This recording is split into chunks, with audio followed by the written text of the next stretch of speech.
अस्सलाम वालेकुम, welcome to my YouTube channel cooking with Siha Rizwan. आज हम बना रहे हैं आलू अंडे का सालन, जो कि बहुत मज़े का बनता है।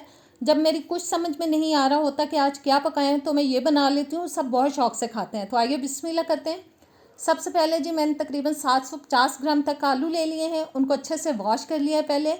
अब पीलर की मदद से पतला पतला सा सारे आलूओं के ऊपर से हम छिलका उतार लेंगे, छील लेंगे इनको अच्छी तरह से।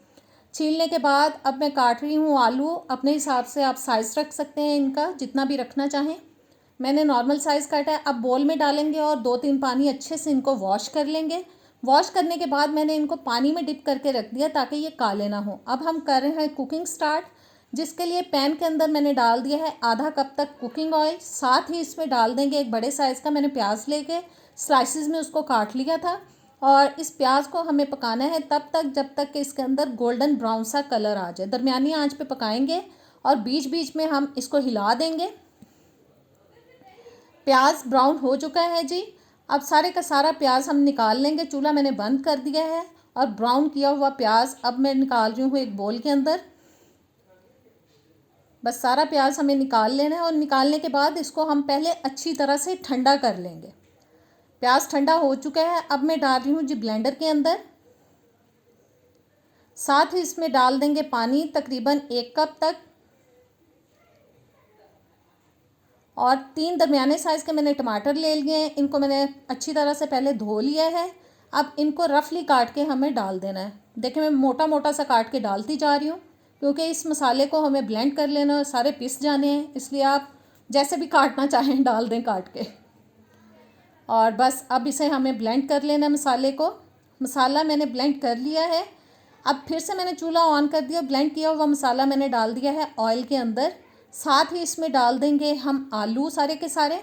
उतनी देर में अगर आप चैनल पे नए हैं, अभी तक चैनल को सब्सक्राइब नहीं किया, तो प्लीज़ सब्सक्राइब करें, बेल के बटन को प्रेस करें ताकि नई वीडियोस आप तक आती रहें। वीडियो अच्छी लगे तो एक प्यारा सा कमेंट भी कीजिएगा और लाइक शेयर भी कीजिएगा। साथ ही इसमें डालेंगे 1 टेबलस्पून अदरक और लहसुन का पेस्ट, जो मेरे से पीस डिलीट हो गया था, मैं आपको दिखा नहीं सकी।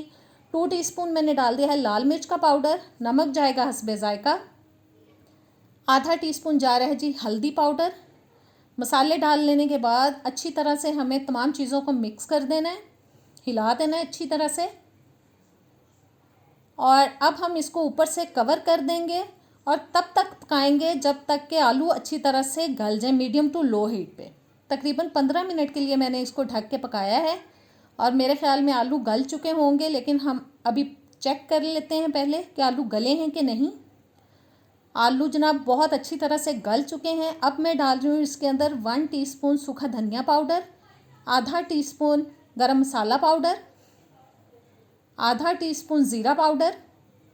और मसाले डालने के बाद अब 2 से 3 मिनट के लिए हम इसको लो हीट पे पकाएंगे, ताकि आलू जो हैं वो अच्छी तरह से भून जाए, मसाला अच्छी तरह से भून जाए। जितना आप इनको भूनेंगे उतना ही ज़बरदस्त फ्लेवर आएगा आलूओं के अंदर। और बस इस तरह हिलाते हुए लो हीट पे हम इसको भून लेंगे। ऑयल निकल चुका है। अब मैं डाल रही हूँ जी 4 से 5 अदद हरी मिर्चें साबुत वाली। साथ ही डाल देंगे हस्बे ज़रूरत पानी, जितना आप शोरबा तैयार करना चाहते हैं मैंने अपने हिसाब से डाल दिया है पानी। मिक्स करेंगे और ऊपर से कवर करके हाई फ्लेम पे 7-8 मिनट के लिए पका लेंगे, ताकि शोरबा अच्छी तरह से पक जाए। जितना भी आप रखना चाहते हैं उस हिसाब से इसको पका लें जी। शोरबा अच्छी तरह से पक चुका है। अब मैं डाल रही हूँ सूखी मेथी, जो कि मैंने 1 टेबलस्पून डाली है। और साथ ही हम इसमें हरा धनिया डाल देंगे। और 6 से 7 अदद मैंने अंडे बॉईल करके रख लिए थे पहले से, वो डाल दूँगी। अच्छी तरह से हम मिक्स करेंगे तमाम चीज़ों को। और मिक्स करने के बाद अब हम फिर से इसको ऊपर से कवर करेंगे और इसको हम दम पे लगाएंगे, ताकि ऑयल ऊपर आ जाए और सारी चीज़ें अच्छे से पक जाएं और ज़बरदस्त सा फ्लेवर आ जाए इसके अंदर। और बस जी दम लग चुका है। आलू अंडे का हमारा ज़बरदस्त सा सालन हो चुका है तैयार। तो कैसी लगी आपको ये रेसिपी? बहुत मज़े के बनते हैं, ज़रूर ट्राई कीजिएगा, कमेंट्स में बताइएगा। नेक्स्ट वीडियो तक दें इजाज़त। इंशाल्लाह ताला किसी अच्छी वीडियो के साथ मिलेंगे। अल्लाह हाफिज़।